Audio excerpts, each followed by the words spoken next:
en el nombre del Señor Jesucristo. Amén y amén. Vamos a escuchar entonces la palabra de Dios. Estamos viendo una serie de mensajes conectados con ¿para qué estoy aquí en la tierra? ¿Para qué estoy aquí en la tierra? ¿Para qué estás aquí en la tierra? ¿Para qué estamos aquí en la tierra? Una persona que no tiene propósito es como un barco sin un timón, a la deriva. Y dice la palabra de Dios que toda obra del Señor tiene un propósito. Es decir, que nosotros hemos sido creados con un propósito o con propósito. Y hemos estado estudiando la palabra de Dios y estamos estudiando los propósitos. Hemos visto que anteriormente hemos nacido para adorar. Hemos sido creados para adorar. Los seres humanos hemos sido creados para adorar. Así que la cuestión no es si usted adora o no adora, sino a quién adora. Si adoramos a Dios o adoramos a cualquier otra cosa. Cualquier otra cosa que no sea Dios es idolatría. Y en esta mañana quiero continuar con el tema que se comenzó el domingo anterior. Fuiste creado o fuiste hecho para la familia de Dios. Y estuvo Pablo hablándonos el domingo anterior sobre esto, el diseño de Dios para nosotros, para ser parte de una familia que en la Biblia se llama iglesia, una familia espiritual. Además de la familia que tenemos acá físicamente, que también Dios la creó, una familia espiritual, de todas las razas, las lenguas, de todas las naciones. Y así como la cruz, vieron que tiene un palo vertical y un palo horizontal, así también son las dimensiones de nuestra fe. Hay una dimensión vertical y es una experiencia que tenemos con nuestro Creador, y hay una dimensión horizontal que es la experiencia que tenemos con la familia de la fe.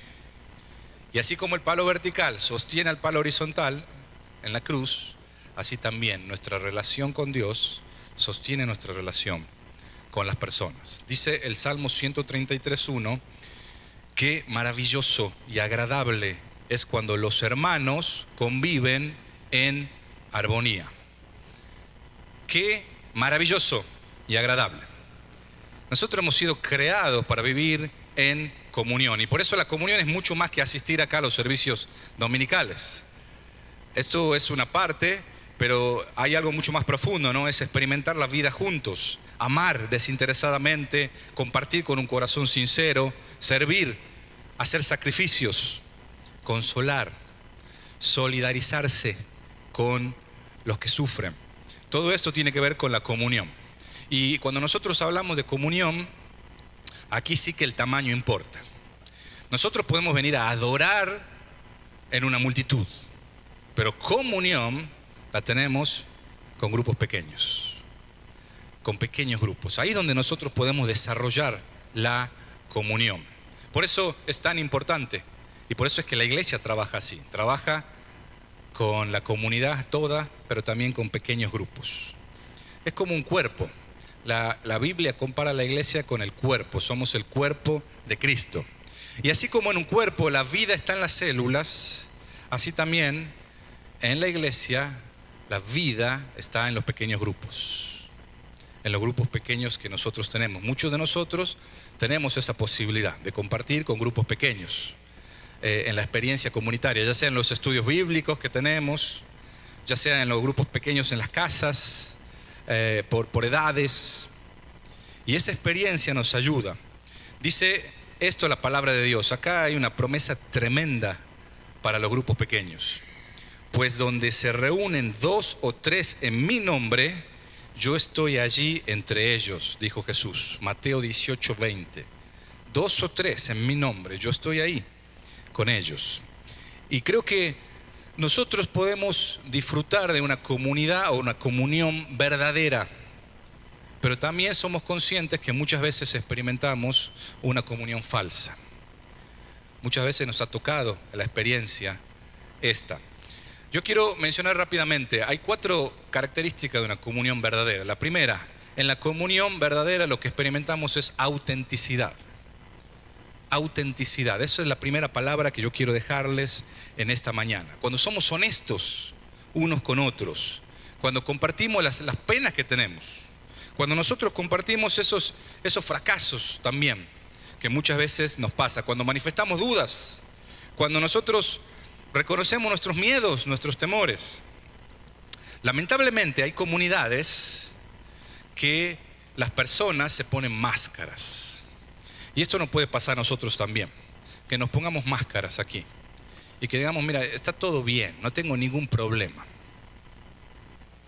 Y muchas veces vivimos así, como personas que no le pasa nada en la vida. O nos ponemos a la defensiva y no queremos ser auténticos, como si la vida fuera un lecho de rosas.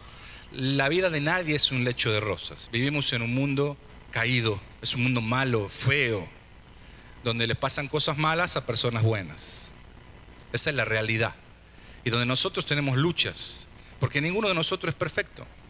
Así que somos lastimados y lastimamos. Esa es la realidad. Y la iglesia no es para gente perfecta. Es más, alguien dijo una vez, nunca busques una iglesia perfecta, porque no la vas a encontrar. Pero si la encuentras, no vayas, porque la vas a arruinar. Y esa es la realidad. La realidad es que nosotros muchas veces buscamos perfección y nosotros no somos perfectos.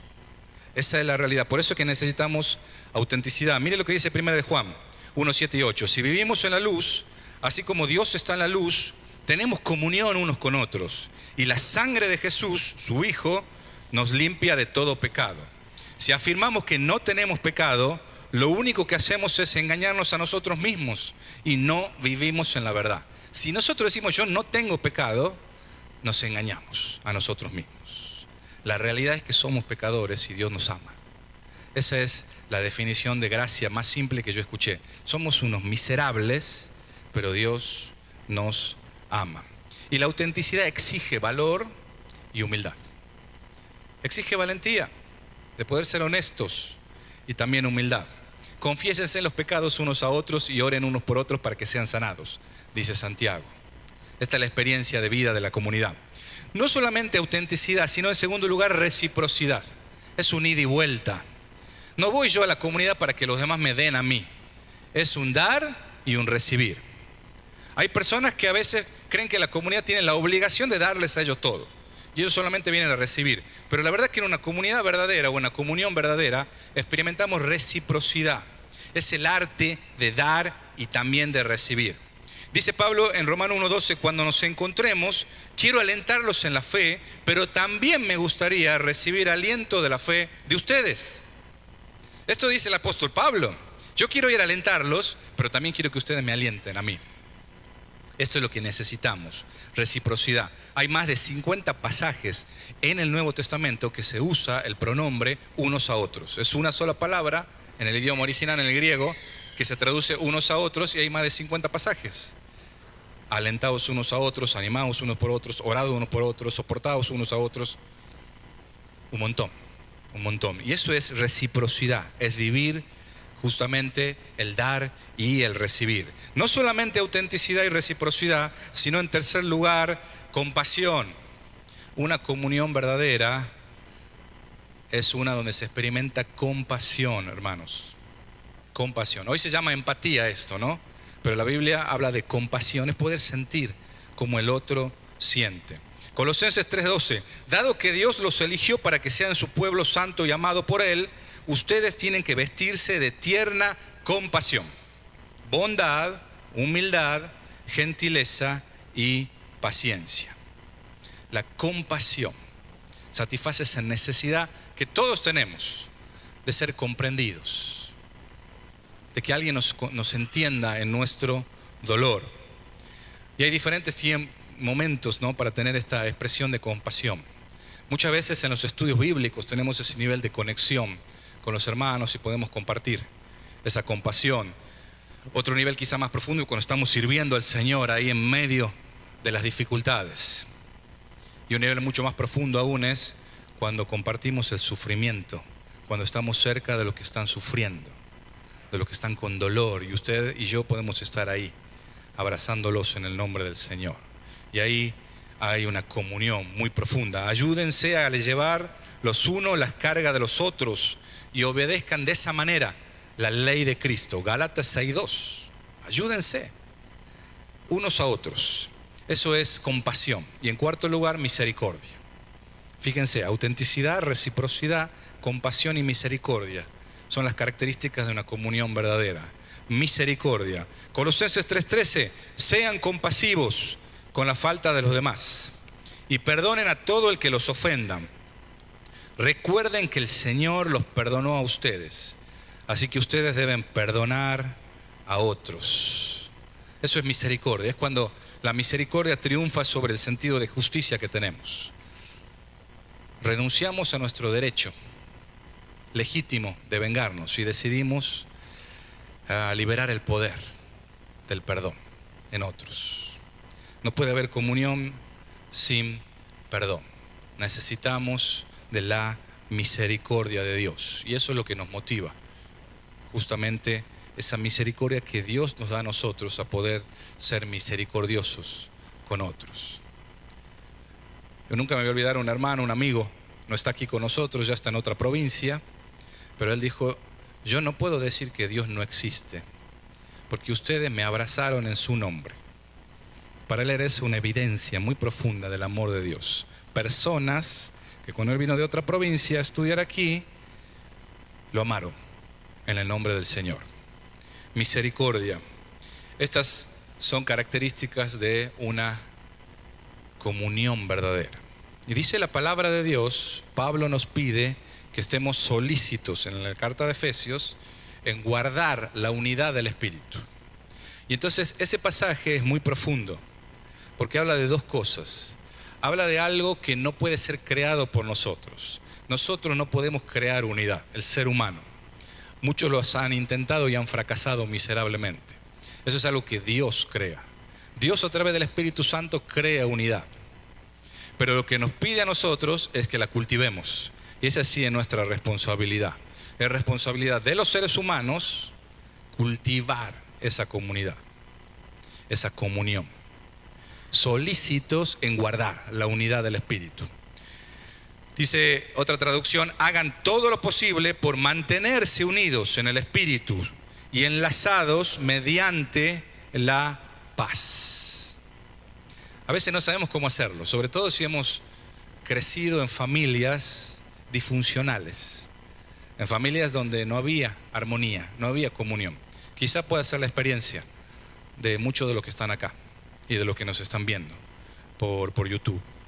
No hemos tenido esa experiencia, no hemos visto, simplemente hemos crecido en lugares donde lo que dominaba era el conflicto, la discusión, la pelea. Así que no sé cómo hacerlo, no sé. Pero damos gracias al Señor porque la palabra de Dios tiene instrucciones muy claras de cómo se cultiva la comunión. Y esto no solamente nos sirve aquí en la experiencia comunitaria de fe, sino para usted en su familia. Porque los principios que Dios establece, lo establece para todos los ámbitos. Para la familia y para la familia de la fe. Número 1, cultivar la comunión o la comunidad o la vida en comunidad requiere sinceridad, hermanos. Sinceridad. Fíjense lo que dice Efesios 4:15. Siguiendo la verdad en amor. Así es como debe ser la experiencia del creyente. Siguiendo la verdad en amor. Tenemos que aprender a comunicarnos de una manera sincera, ser honestos unos con otros. Proverbio 24:26, escuche bien lo que dice: una respuesta sincera es como un beso amistoso. Una respuesta sincera es como un beso amistoso. Efesios 4:25, así que dejen de decir mentiras. Digamos siempre la verdad a todos, porque nosotros somos miembros de un mismo cuerpo. Yo creo que muchos grupos pequeños y muchas iglesias, muchas comunidades son superficiales porque temen decir la verdad. Muchas veces por evitar el conflicto no decimos la verdad. Muchas veces somos tolerantes con el pecado porque no queremos confrontar a nadie. Y lamentablemente hay muchas personas en su vida que no tienen personas que lo amen de verdad para que le digan la verdad. Eso quizás es muy triste. Yo siempre le digo a los jóvenes cuando hablamos, los verdaderos amigos son aquellos que te dicen las cosas que no te gustan escuchar. Porque si un amigo tuyo ve que te vas a caer en un pozo y no dice nada, no es un amigo. no es un amigo. Por eso el libro de Proverbios dice que son fieles las heridas de los que aman, pero son importunos los besos de los que odian, de los que aborrecen. Necesitamos ser sinceros y cultivar una vida en comunidad requiere sinceridad. El Proverbio 28-23 dice: a fin de cuentas, la gente aprecia la crítica sincera mucho más que la adulación. Eso dice el Proverbio 28-23. Si hay una crítica sincera de personas que nos aman, es mucho más apreciado que la adulación. Esto no es un permiso para que usted maltrate a la gente. He escuchado personas que dicen: es que yo siempre digo la verdad. Y entonces, ¡fum!, golpe. No. Dice el libro de Proverbios que hay hombres cuyas palabras son como golpe de espada, pero la palabra de los sabios es medicina. Entonces, el hecho de que usted diga la verdad, que sea alguien sincero, no significa que usted va a estar lastimando a la gente. Tenemos que, como dice Efesios, decir la verdad en amor. Ese es el aprendizaje. Claro que para eso requiere que nosotros tengamos una caja de herramientas de la comunicación bien variada. Alguien dijo una vez que si yo en mi caja de herramientas tengo solo un martillo, siempre voy a ver al otro como un clavo. Y hay personas que en la caja de herramientas de la comunicación solo tienen un martillo, entonces siempre están clavando a los otros. Esto no es excusa, ser sinceros, para lastimar.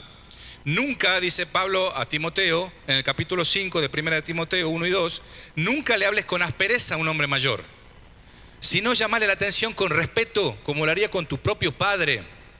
Dirígete a los jóvenes como si le hablaras a tus propios hermanos. Trata a las mujeres mayores como lo harías con tu madre, y trata a las jóvenes como a tus propias hermanas, con toda pureza. Fíjense qué lindos consejos. Sinceridad en amor. En segundo lugar, cultivar la vida en comunidad requiere humildad, hermanos, porque nada destruye la comunión más rápidamente que el orgullo y el egoísmo. Eso es un camino seguro, porque el orgullo erige murallas y la humildad construye puentes. El orgullo construye murallas, la humildad construye puentes. Primera de Pedro 5:5: todos vístanse con humildad en su trato los unos con los otros, porque Dios se opone a los orgullosos, pero da gracia a los humildes. Qué importante que nosotros también reconozcamos nuestras debilidades, que seamos tolerantes con las debilidades de otros, que estemos dispuestos a ser corregidos. Eso es tan importante, la humildad, para cultivar la vida en comunidad. En tercer lugar, cultivar la vida en comunidad. Antes Romanos 12:16 me pareció excelente. Vivan en armonía unos con otros, no sean tan orgullosos como para no disfrutar de la compañía de la gente común, y no piensen que lo saben todo. Qué lindo, Pablo en Romanos 12:16. No sean tan orgullosos como para no disfrutar de la compañía de la gente común, y no piensen que lo saben todo. En tercer lugar, amabilidad. ¿Sí? Amabilidad, sinceridad, humildad, amabilidad. Esto es lo que dice la palabra de Dios. ¿Sabe qué es lo que es la amabilidad? Es el respeto que tenemos por las diferencias, la consideración por los sentimientos de otras personas. Romanos 15:2: deberíamos ayudar a otros a hacer lo que es correcto y edificarlos en el Señor. Tito 3:2: deben ser amables y mostrar verdadera humildad en el trato con otros. Romanos 12:10: ámense unos a otros con un afecto genuino y deleítense al honrarse mutuamente. Amables. ¿Sabe algo que me ayuda a mí a ser amable con las personas? Es entender su historia. Porque a veces las personas hacen cosas que me molestan y digo, qué mal esta persona. Pero cuando yo conozco su historia y veo de dónde viene y lo que Dios está haciendo en su vida, me ayuda a valorar la transformación, porque estamos en un proceso. Y hay personas a las que he conocido que es impresionante lo que Dios ha estado haciendo en su vida. No son perfectos, siguen cometiendo errores, pero conozco su historia. Y a veces cuando alguien se queja y me dice, pero mira esta persona lo que hace. Y yo digo, pero si vos conocieras su historia, no te imaginas lo que Dios está haciendo en su vida. Y creo que también parte de ser amables es permitirle a los otros su propia historia de salvación. Hay dudas que las otras personas tienen o que expresan que quizás no la tenemos nosotros. Y a veces no tratamos con amabilidad. ¿Cómo vas a pensar eso? ¿O cómo vas a sentir eso? Pero cada uno tiene una historia detrás. Y necesitamos ser amables. Amables. En cuarto lugar, y esto no lo puedo minimizar, es la confidencialidad. Necesitamos confidencialidad. No solamente sinceridad, humildad y amabilidad, sino confidencialidad. Que lo que nos cuenta quede con nosotros. Si hay algo que Dios odia, y déjeme decirlo con énfasis, es el chisme. Dios odia el chisme. Y el chisme destruye. Es una obra de la carne. No importa si usted y yo, si somos una comunidad de fe, lo disfrazamos. Vengo a contarte este problema que tiene María, pero es para que ores. No, eso es chisme, no importa que usted diga eso. Y dice el proverbio, escuche bien esto, 26-28, el alborotador siembra conflictos. El chisme separa a los mejores amigos. El chisme separa a los mejores amigos. La Biblia le llama alborotador al chismoso. Es alguien que está sembrando conflictos. Por eso Pablo en Tito 3:10 es muy enfático. Permítame y escuche bien lo que dice. Le dice esto a Tito, que está liderando una iglesia, cómo debe conducirse en la iglesia. Si entre ustedes hay individuos que causan divisiones, dales una primera y una segunda advertencia. Después de eso, no tengas nada que ver con ellos. Fíjense aquí la gracia, ¿no? Entre los que causan divisiones. Primera y segunda, dos advertencias. Después de la segunda ya está. La tercera es la vencida. No tiene nada que ver con esas personas que causan divisiones. Por eso la confidencialidad es tan importante. ¿Cuánto daño nosotros hacemos con este pecado, con esta obra de la carne? Que es un pecado social, muchas veces aceptado. Usted ¿conoce a alguien que haya sido disciplinado por chismoso? Yo no conozco muchas personas. Esto es algo que aceptamos. Nos juntamos y hablamos de otros. El chisme, por definición, es cuando yo hablo de otra persona siendo que yo soy un tercero. No tengo nada que ver y no puedo contribuir en nada al problema. Por eso la confidencialidad es tan importante. Y en quinto lugar, el contacto frecuente. Dice Hebreos 10:25, no dejemos de congregarnos como lo hacen algunos, sino animémonos unos a otros, sobre todo ahora que el día de su regreso se acerca. Animémonos unos a otros. No dejemos de congregarnos. Por eso es que es necesario para cultivar una vida en comunidad el contacto frecuente. No es, bueno, nos vemos cuando podamos, sino es algo intencional. Y por ejemplo en los grupos pequeños pedimos eso a las personas que están coordinando los grupos pequeños. Establezcan un día y una hora para que lo podamos hacer con regularidad. Porque si no va pasando el tiempo y no nos reunimos. Así que junto todas estas cosas, y creo que esto es una buena declaración. Es una declaración de lo que nosotros queremos vivir. Por ejemplo, lo leo rápidamente. Vamos a hacer como una especie de pacto, ¿no? Uno puede hacer un pacto y decir, voy a expresar mis verdaderos sentimientos, autenticidad.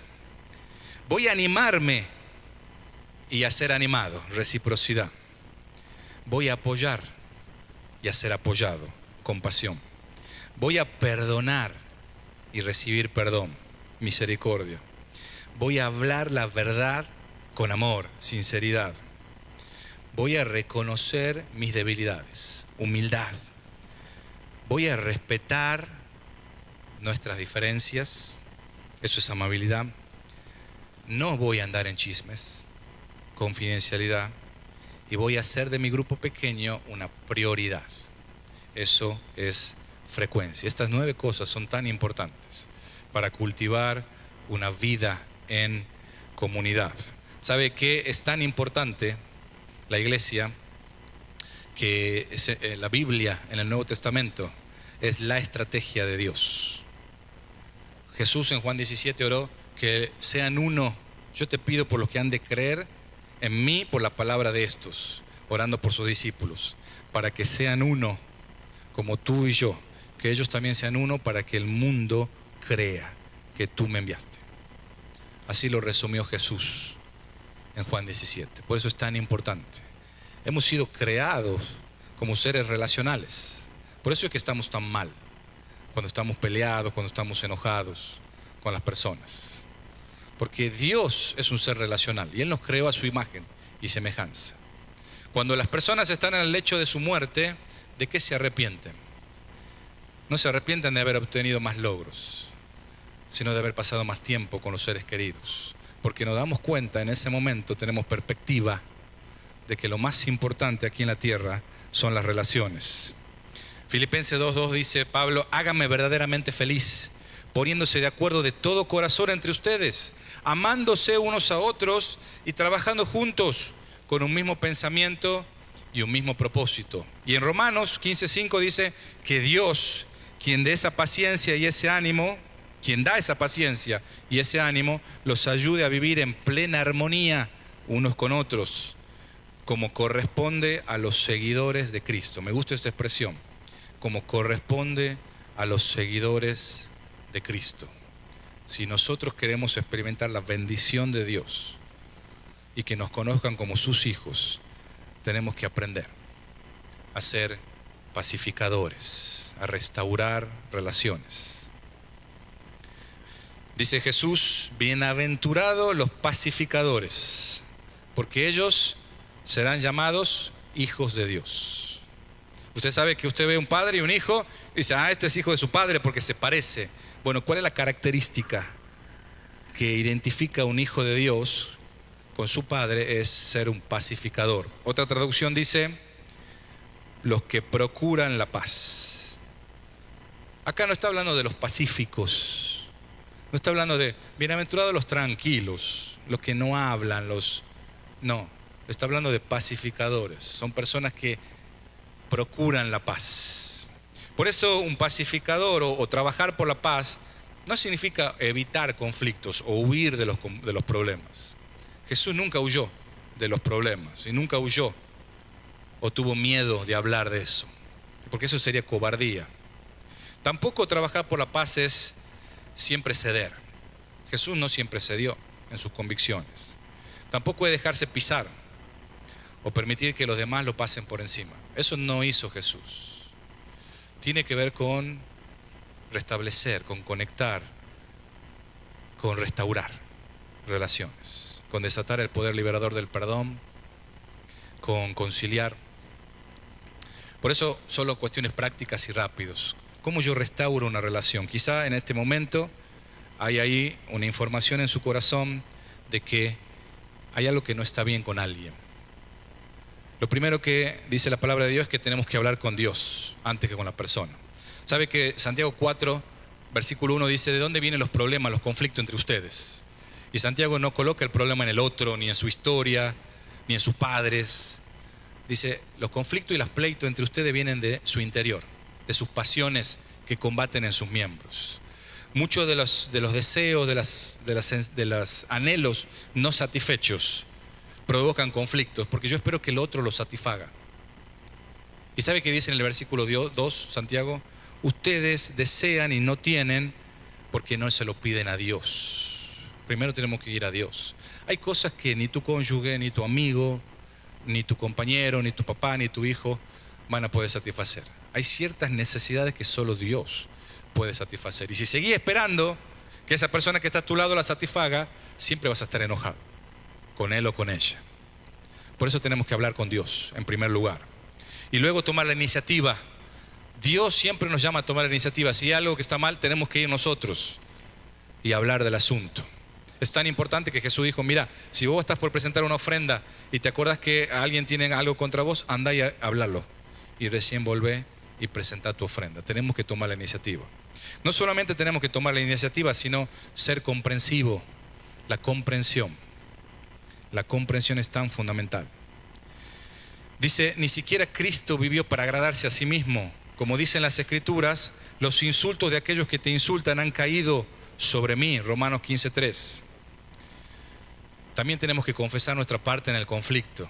Hipócrita le llama Jesús a un grupo ahí que quería sacarle la paja del ojo del hermano y no se daba cuenta de la viga que tenía. Primero sacate la viga que vos tenés en el ojo, para que recién puedas sacar la paja del ojo de tu hermano. Así que cuando nosotros nos acercamos, tomamos la iniciativa, tenemos que confesar nuestra parte del conflicto. Y muchas veces cuando vamos a Dios en oración decimos, Señor, examina mi corazón. Dios empieza a traer luz y empieza a traer esa claridad de decir, esto es lo que vos hiciste mal. Sabe que muchos de nosotros no pecamos por acción, pecamos por reacción. Quizá el otro hizo algo que nos dolió, pero nosotros reaccionamos y lo lastimamos. Y esa persona nos tiene que pedir perdón por lo que hizo, pero nosotros tenemos que pedir perdón por nuestra reacción. Por lo general sucede así. Por lo general sucede así. Ataca el problema, no a la persona. Dice la Biblia, Proverbios 15:1, la blanda respuesta quita la ira, pero la palabra áspera hace subir el furor. Vamos a atacar el problema, vamos a concentrarnos en el problema, no en la persona. Ninguna palabra corrompida salga de vuestra boca, dice Pablo en Efesios, capítulo 5, versículo 4:29, sino la necesaria, la que sea con gracia, ¿no? Para dar edificación a los oyentes. Me encanta esta traducción que dice, no empleen un lenguaje grosero ni ofensivo, que todo lo que digan sea bueno y útil, a fin de que sus palabras resulten de estímulo para quienes los oigan. Otra idea muy importante también es cooperar tanto como podamos, hacer todo lo posible, o hagan todo lo posible, por vivir en paz con todos. Eso dice Romanos capítulo 12, versículo 18.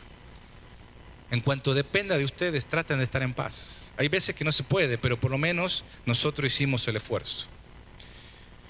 Y por último vamos a hacer hincapié en la reconciliación, no en la solución. Mire, lo que Dios quiere es unidad, no uniformidad. Él no espera que todos pensemos lo mismo. Podemos estar en desacuerdo, pero aún así estar unidos. Si dos personas piensan igual en todo, hay uno que no es necesario, que está sobrando. Por eso está bien que pensemos diferente. Pero tenemos más cosas que nos unen que las que nos separan. Así que podemos estar en desacuerdo y aún así estar unidos. Quiero ir cerrando ya con esto. Efesios 4:3. Hagan todo lo posible por mantenerse unidos en el Espíritu y enlazados mediante la paz. Todo lo posible. Todo lo posible. Vamos a enfocarnos, hermanos, en lo que tenemos en común, no en las diferencias. Efesios dice, tenemos un Señor, una fe, un bautismo, una esperanza. Hay muchas cosas que nos unen y son mucho más importantes que las que nos separan. Procuremos que haya armonía en la iglesia y tratemos de edificarnos unos a otros. Por eso yo creo que es nuestra responsabilidad cuidar de la iglesia, de la comunión, de la comunidad de fe. Es tan importante esto para Dios, que es su estrategia para que el mundo crea. Compartimos la misma salvación, la misma vida, el mismo futuro. Por eso necesitamos enfocarnos en lo que tenemos en común y ser realista en cuanto a las expectativas. Muchas veces venimos a comunidades y tenemos un ojo muy entrenado para encontrar las fallas. Seamos realistas, no existe la iglesia perfecta. Todas las iglesias tienen desperfectos. Es más, quizá podríamos poner un cartel. No es necesario que se presente ninguna persona perfecta. Este lugar es solamente para los que admiten que son pecadores, que necesitan de la gracia divina y que quieren crecer. Eso sería ahí un cartel en la entrada. Si usted es perfecto, no hace falta que venga acá. Este es un lugar para gente pecadora, que necesita de la gracia de Dios, pero que también quiere crecer. Por eso, hermanos, vamos a cuidar la iglesia decidiéndonos animar a las personas más que criticarlas. Si queremos criticar, lo podemos hacer. Yo el otro día hablaba con una persona y le decía, mire, si nosotros pensamos mal de las personas, 9 de cada 10 veces vamos a tener razón. Hay gente que es especialista en eso, piensa mal de la gente. Pero te vas a perder la gracia de ese uno. ¿Cuántas veces nosotros nos hemos perdido de la belleza inesperada de la gracia de Dios? Porque tenemos este pensamiento, todo el tiempo estamos criticando, todo el tiempo. Y nos sentamos y decimos, pero ¿viste qué hermoso esto? Ah, sí, pero ¿viste este detalle? y aquel.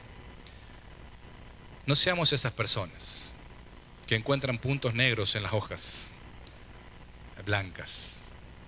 Vamos a decidirnos a animar a las personas más que a criticarlas. ¿Sabe que en la Biblia hay una persona que se dedica sistemáticamente a acusar a los creyentes? Y se llama así, el acusador de los hermanos, que está día y noche acusando a los hermanos. Apocalipsis capítulo 12, versículo 10, se lo identifica. Es Satanás, el diablo, el adversario, la serpiente antigua. Y él tiene un plan muy definido para la humanidad. El ladrón viene para hurtar, matar y destruir. Así que no hagamos el trabajo de Satanás. Déjelo a él que haga ese trabajo. Nosotros vamos a enfocarnos en animarnos unos a otros. Por eso también creo que tenemos que negarnos a escuchar los chismes. No solamente nosotros a decir chismes, sino también nosotros a escucharlo. Si viene alguien con un chisme, dígale, no quiero escuchar eso. Vaya y hable con la persona directamente. ¿Por qué no se lo dice? Dice el proverbio, el fuego se apaga cuando falta madera. Y las peleas se acaban cuando termina el chisme. Miren qué sabio, el proverbio 26:20. Póngalo ahí en su pieza. Hágale un cartelito y póngalo. Proverbio 26:20. El fuego se apaga cuando falta madera. Y las peleas se acaban cuando termina el chisme. Vamos a dejar eso de lado. Hay un método bíblico para resolver conflictos. ¿Usted sabía eso o no? Hay un pasaje bíblico que nos enseña cómo tenemos que resolver conflictos. Si un hermano peca, hace algo que lo daña a usted, hay un pasaje en la Biblia que le enseña a usted y a mí cómo tenemos que hacerlo. Y es el Señor Jesús que nos enseña. En Mateo capítulo 18, si tu hermano peca contra ti, primero anda a hablarlo solo, dice. Ese es el primer paso. Vos y él, nadie más. Si él se arrepiente, habrás ganado a tu hermano. Si no, lleva testigos. Y si no, recién, tenelo como un no creyente. Si no se arrepiente, después de los testigos, después que lo lleves a la iglesia. Son 3 pasos. Léalo, por favor, ahí en la Biblia. Vamos a practicar eso y vamos a apoyar a los líderes también en esta tarea muy fuerte. La tarea del liderazgo de la iglesia justamente tiene que ver con esto, con pastorear, con intervenir muchas veces en los conflictos. Es una tarea nada agradable. Por eso es importante que los apoyemos. Vamos a pasar a los músicos. Yo solo quiero terminar con esto, que me llamó mucho la atención. Esta historia es sobre 2 hermanos. 2 hermanos que vivían en una campiña. Tenían su casa cada uno al frente del otro, en un hermoso lugar. Pero debido a pequeñas diferencias entre ellos, que con el tiempo se hicieron grandes, se terminaron peleando y no se hablaban. No sé si pasa eso acá o a alguien le pasa. 2 hermanos que por pequeñas diferencias que se acumularon en el tiempo decidieron dejar de hablarse y ninguno se hablaba. Es más, trataban de evitarse, de no tener contacto el uno con el otro. Y uno de ellos, para evitar eso, desvió el lecho de un río para que pase por el medio de las 2 casas. Así que no solamente no se hablaban y no solamente no tenían trato, sino que había un río que cortaba por 2, y entonces uno estaba de un lado con su casa y otro del otro. Una vez vino un carpintero al otro hermano a visitarlo y le dijo, ¿usted tiene un trabajo para mí? Y entonces este hermano, muy enojado con el otro hermano que había desviado el lecho del río, le dijo, sí, quiero que agarre esas maderas y que construya una cerca, porque yo no lo quiero ver nunca más a mi hermano por lo que hizo. Entonces cuando yo me voy allá a trabajar ahora y cuando vuelva, quiero que usted construya una cerca de tal manera que yo no lo vea al otro. Y entonces se fue este hermano y volvió ya al atardecer. Y cuando volvía al atardecer, se iba acercando, esperando ver su cerca. Para su sorpresa, este carpintero había hecho un puente. Había construido un puente ahí. Y entonces, sin poder decir nada, mientras iba llegando, vio cómo su hermano venía a su encuentro por el puente. Y el hermano le decía, no puedo creer que hayas hecho un puente cuando fui yo el que desvió el lecho del río. Te quiero pedir perdón por lo que hice. Y entonces los dos lloraron y se abrazaron, se reconciliaron. Y entonces el carpintero empezó a salir, empezó a irse. Así que el hermano que estaba ahí le dijo: pero ya te vas, ¿por qué no te quedas? ¿Cuánto te debo? Quédate. Y el carpintero le dijo: no, gracias. Tengo que irme porque hay muchos puentes que tengo que construir, que tengo que hacer. Y para mí esto es un ejemplo de lo que Dios hace en nuestra vida. Nosotros erigimos cercos y paredes, pero Dios nos construye puentes. Ese es el mensaje de Jesús. Él vino para salvar lo que se había perdido. Él vino para traer reconciliación, restauración. Él vino para acercar el corazón de los padres a los hijos de los padres. Él vino para enseñarnos cómo es vivir en comunidad, cómo viven ellos. Y cada hijo de Dios que actúa como Él actúa, como un pacificador, construye puentes y es llamado un hijo de Dios. Ese es el trabajo del carpintero. Y por eso es que nosotros estamos proclamando esto en esta mañana. Él quiere hacer esto. Vamos a tomar un momento para orar. Por favor, ahí donde está, tómese un momento para ir al Señor. Él quiere construir puentes en esta mañana.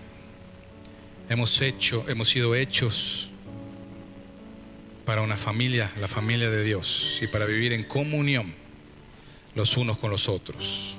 Vamos a renunciar en el nombre de Jesús a la amargura, al enojo.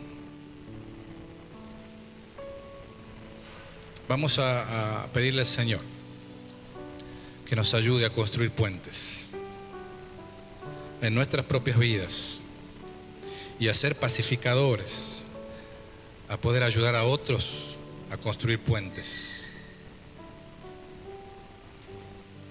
Permita en esta mañana que la palabra del Señor pueda penetrar en su corazón.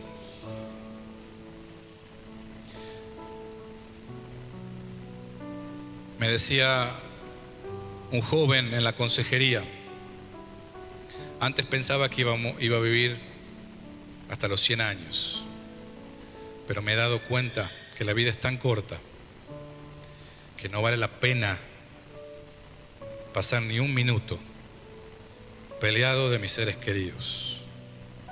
Así que no quiero más estar disgustado, enojado con los seres que amo. Gracias, Señor, por tu palabra, por tus desafíos. Y en esta mañana, gracias porque tu presencia está aquí, Señor.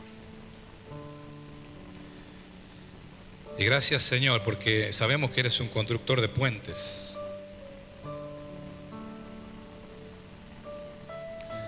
Y lo hemos visto, Señor. Hemos experimentado mucho de nosotros en nuestra propia vida. Cómo has restaurado relaciones rotas. Cómo has trabajado en otros, Señor. Y has hecho algo nuevo en familias que estaban destruidas, que estaban aisladas, que estaban consumidas por el odio, por el rencor. Gracias, Señor. Gracias porque nosotros tenemos el privilegio de poder escuchar tu palabra, ser desafiados por ti, tener los recursos de tu parte y la obra de tu Espíritu Santo en nuestro corazón en esta mañana. ¿Cuánto necesitamos del carpintero divino en nuestras vidas, en nuestros corazones, para poder restaurar relaciones, para poder hacer algo nuevo, Señor? Yo declaro en esta mañana que si alguno está en Cristo es una nueva criatura y las cosas viejas pasaron, todas son hechas nuevas, Señor. Gracias por esta expectativa de aquellos que te conocemos. Y te quiero clamar, Señor, por el corazón de cada uno de los que está aquí, de los que está siguiéndonos por el internet, para que trabaje, Señor, en nuestros corazones, para que nosotros podamos rendir nuestro corazón a ti, Señor, podamos recibir de Jesús salvación, sanidad, restauración, reconciliación. Sabemos que en ningún otro hay salvación. No hay otro nombre bajo el cielo dado a los hombres en que podamos ser salvos. Solo en Jesús. Por eso en la cruz queremos experimentar limpieza y el desafío para vivir como tus hijos, construyendo puentes en nuestras vidas y en las vidas de otros, Señor. Padre, ayúdanos a ser valientes, que el temor no nos gane y que con valentía y humildad podamos reflejar aquello para lo que hemos sido creados por ti. Te doy la gloria y te agradezco tanto por este tiempo. En el nombre poderoso de Jesús. Amén y amén. Vamos a escuchar esta canción, por favor. Escuche bien las letras, préstele mucha atención, por favor.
quiero pedirles perdón en nombre de la iglesia en general.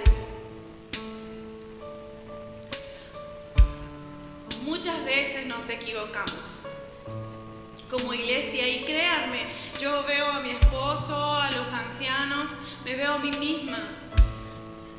Muchas veces tenemos buenas intenciones y buscamos a Dios, pero nos equivocamos también muchas veces. Y a veces tal vez no han sido lastimados en esta iglesia, tal vez en otra iglesia. Con el respeto que cada uno se merece en esta mañana, quiero pedirles perdón a ustedes y al Señor. Y quiero animarlos a que por amor a nuestro Señor, que ha dado su vida por su iglesia, decídase a perdonar. No solo tal vez a sus líderes, tal vez los líderes que están hoy no los han lastimado, tal vez los de antes, tal vez los que vengan.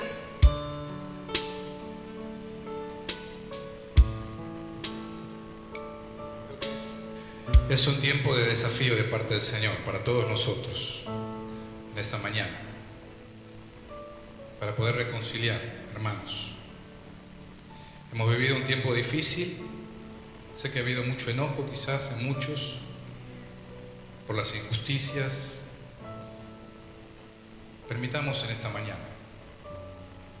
que el perdón pueda traer sanidad. Perdone, y si Dios está trayendo a su mente a alguien a quien usted tenga que pedirle perdón, no deje pasar el tiempo. Reconcíliese. Queremos ser una comunidad que sea llamada hija de Dios, porque hay hijos de Dios que son pacificadores. Ya no somos extranjeros, ya no tenemos que vivir con miedo ni temor, no tenemos que estar solos. Somos la iglesia del Señor y hemos sido comprados por un alto precio. Que el Espíritu Santo en este momento esté trayendo convicciones profundas a nuestra vida y nos animemos a establecer puentes, a restaurarlos, a repararlos si se han roto. Gracias, Señor, por lo que estás haciendo. Gracias, Señor, por tu presencia, donde encontramos descanso, Señor, y también, Padre, fortaleza, recursos de tu gracia. Muchas gracias. Y aquí en representación de cada familia de esta iglesia, queremos pedirte que venga tu reino y se haga tu voluntad. Por los méritos de Jesús. Amén. Somos iglesia, reino de luz, nuestra bandera, la cruz de Jesús. Somos iglesia, somos nación, la tumba vacía es nuestra canción.